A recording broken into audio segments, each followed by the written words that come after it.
Ele é o mais velho do nosso grupo, mais experiente, mais idoso. Lembrando o apóstolo João, cabelos caros.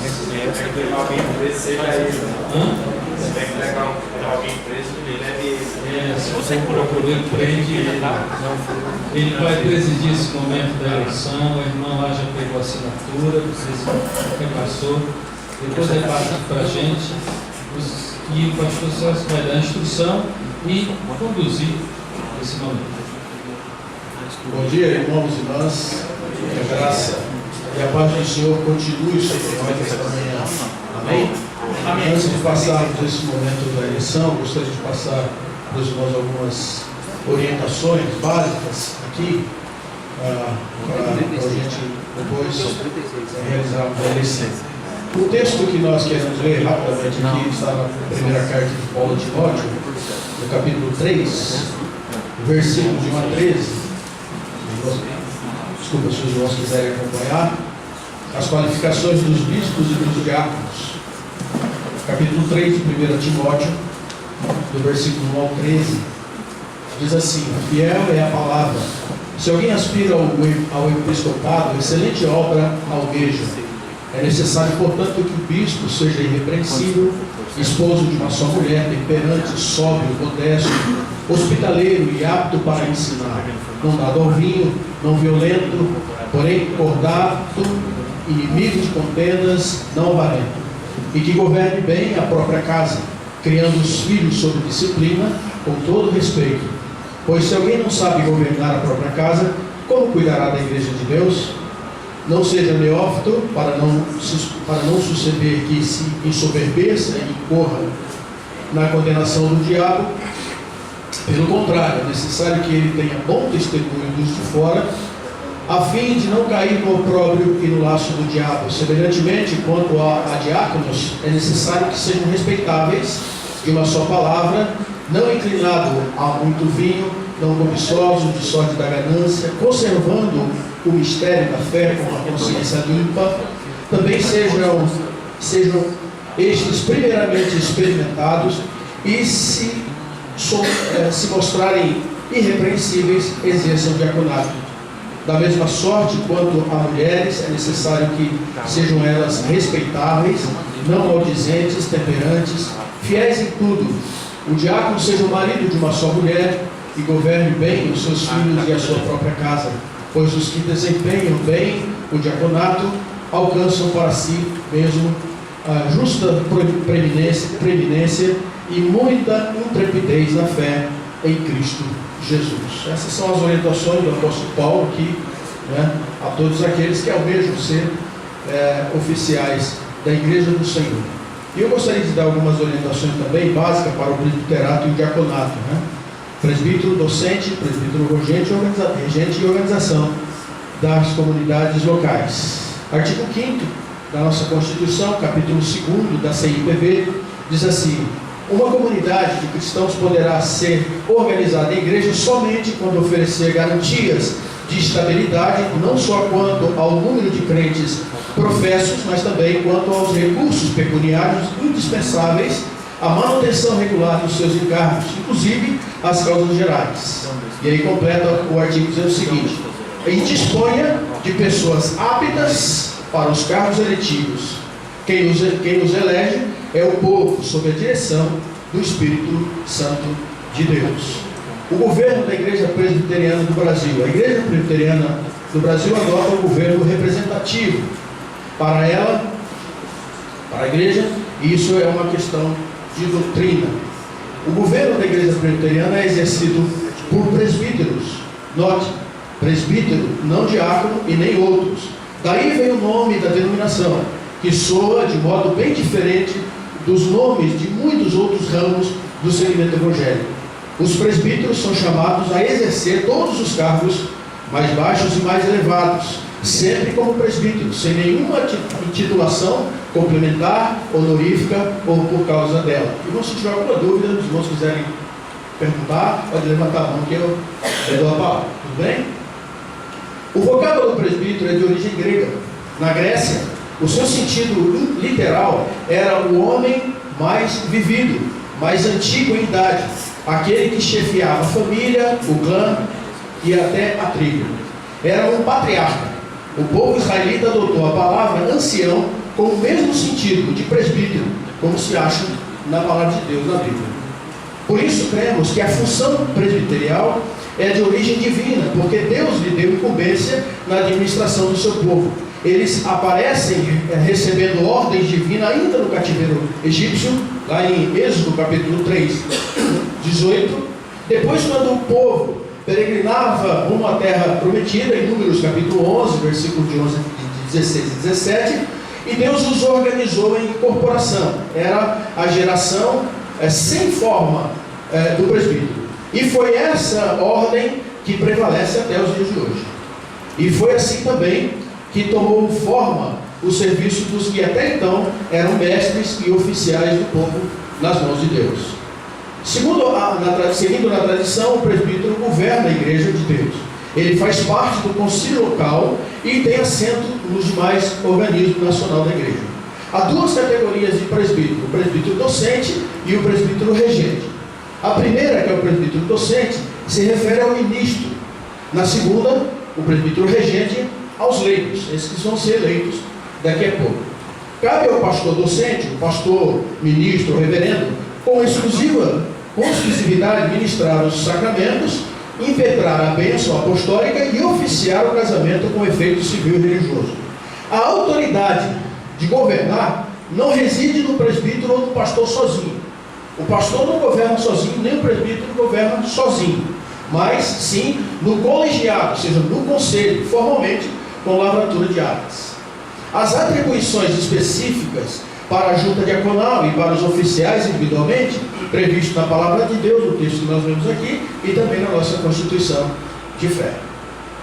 As características do governo da IPB. As características do governo presbiteriano são o seguinte: o governo do povo, por maioria de representante por ele eleito, escolhido. Segundo, os presbíteros, tanto docente como regente, são da mesma ordem, não existe hierarquia dentro da igreja presbiteriana. Os presbíteros docentes, eles são os mais graduados oficiais da igreja, pela sua função que exerce, não pelo cargo. Tá certo? Padrões da igreja presbiteriana. A Constituição da igreja presbiteriana compreende padrões de duas naturezas: a de doutrina e a de governo. O padrão de doutrina, também chamado de fé, doutrina ou padrão de fé, é a Bíblia Sagrada, que é a palavra de Deus, a confissão de fé, os catecismos maior e menor e o manual de culto. Padrão de governo. A Constituição que compreende quatro partes desse padrão de governo: governo, disciplina, liturgia e regimento interno. Ok? Alguma dúvida? As qualificações individuais dos oficiais da igreja servem tanto para presbítero como para diácono, segundo o texto que nós vemos aqui, de 1 Timóteo 3, de 1 a 13. Tá certo? Então, irmão, ser oficial da igreja é um grande privilégio que implica em sérias responsabilidades também. Ser oficial da igreja é ser chamado por Deus. E é Deus quem vocaciona. E ser vocacionado por Deus, irmãos, é ser reconhecido pelo povo de Deus. Por isso que a igreja tem essa função, não é? Porque pela ação do Espírito Santo, ela reconhece a direção de Deus para eleger os seus oficiais. É o povo que elege, aquele que por vocação de Deus sempre serve bem. E ele deve ter consciência do seu chamado e deve servir com razão e por sentimento. Por razão e por sentimento. A autoridade dos oficiais está condicionada à Bíblia. Irmãos, isso é muito interessante, né? A autoridade dos oficiais está condicionada à Bíblia Sagrada, ou seja, a autoridade ela só será reconhecida enquanto esses oficiais estiverem vivendo de acordo com a palavra de Deus. Tá certo? A Bíblia ensina que o presbítero ele deve ser irrepreensível, temperante, sóbrio, modesto, apto para ensinar, marido de uma só mulher, não dado ao vinho, não violento, porém contato, inimigo de contendas, não avarento e que governe bem a sua casa. Então o oficial, o presbítero, ele não deve ser um neófito na fé, uma pessoa que se converteu ontem, tá certo? Ele precisa ter um bom testemunho, tanto da igreja como da pessoa que conhece ele, seus vizinhos, seus amigos, seus parentes. Tá certo? Quinto, como exerce a igreja as suas funções? Capítulo 4, seção 1 da classificação, artigo 25. A igreja exerce as suas funções na esfera da doutrina, governo e beneficência mediante oficiais que classificam em ministro do evangelho, que é o presbítero docente, né, que é o pastor, presbítero regente, que ele vai ser eleito aqui, e o diácono, os diáconos. Esses oficiais são perpétuos, esses ofícios são perpétuos, mas o seu exercício são temporários, com mandato de 5 anos. Então, uma vez presbítero e uma vez diácono, nunca mais deixa de ser. Ele pode não ser reeleito, mas ele continua sendo presbítero, continua sendo diácono. Para o ofício de presbítero ou de diácono, serão eleitos homens maiores de 18 anos, de idade e civilmente capazes. Artigo 28. A admissão a qualquer ofício depende, primeiro, da vocação do Espírito Santo, conhecida pela aprovação do povo de Deus, e da ordenação e investidura solenes, conforme a liturgia da igreja, que vai acontecer à noite com esses irmãos que vão ser eleitos aqui, tá bom? Artigo 29. Nenhum oficial pode exercer simultaneamente os dois ofícios. Não pode ser presbítero e diácono ao mesmo tempo. E nem pode ser constrangido a aceitar o cargo do ofício contra a sua vontade. Se algum irmão for eleito e dizer assim, não, eu não aceito, ninguém pode dizer, não, você vai ter que ser agora, tá? Seção 3ª da CIPB do presbítero, artigo 50.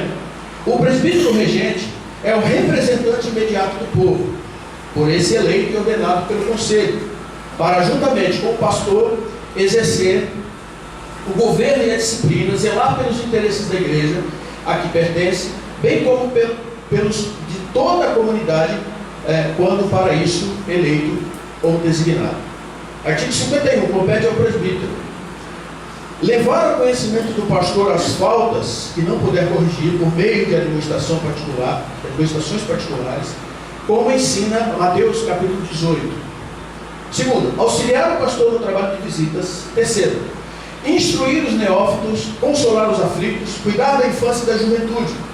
Quarto, orar com os crentes e por eles. Quinto, informar o pastor os casos de doença e aflição e distribuir os elementos da Santa Ceia. Então, esses são as responsabilidades dos presbíteros, irmãos.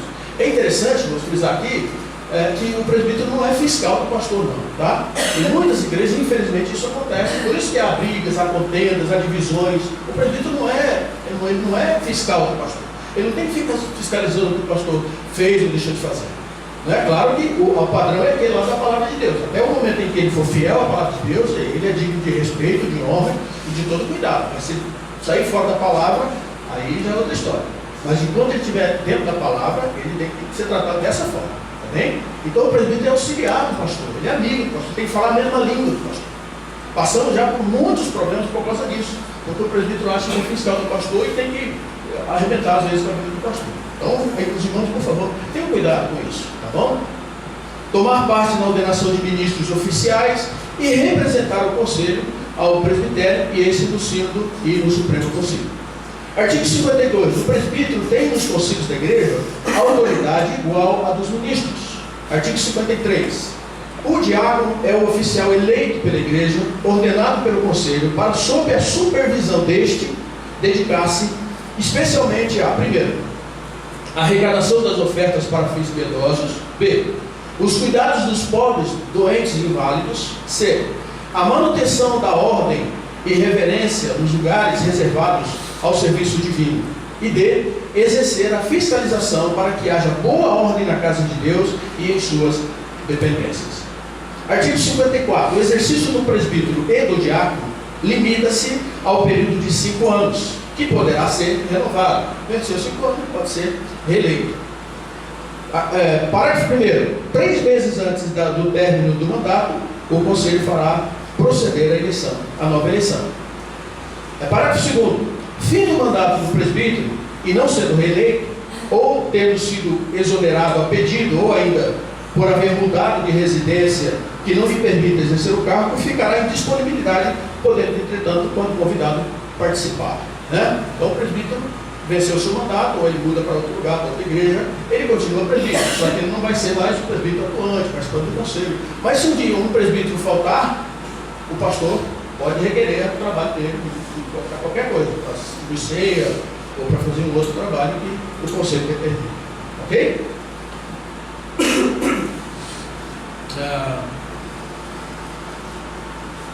Fim do mandato do presbítero, o exercício do presbítero e do diácono limita-se ao período de 5 anos, eu falei, né? 3 meses anteriormente eu falei, distribuir os elementos da ceia e tomar parte na ordenação de novos oficiais. Artigo 55. O presbítero e o diácono devem ser assíduos e pontuais no cumprimento dos seus deveres, irrepreensíveis na moral, sãos na fé, prudentes no agir, discreto no falar e exemplo de santidade de vida. As funções de presbítero ou de diácono cessam quando terminar o seu mandato, não sendo reeleito, ou mudar-se para um lugar que lhe possibilite a exercer o cargo. Alguma dúvida, irmãos? Para os irmãos que fazem parte da igreja, alguma coisa que você não entendeu, que você gostaria de perguntar sobre isso, sobre essa questão? Ok. Vamos ficar de pé, então vamos orar para a gente iniciar aqui a nossa processo.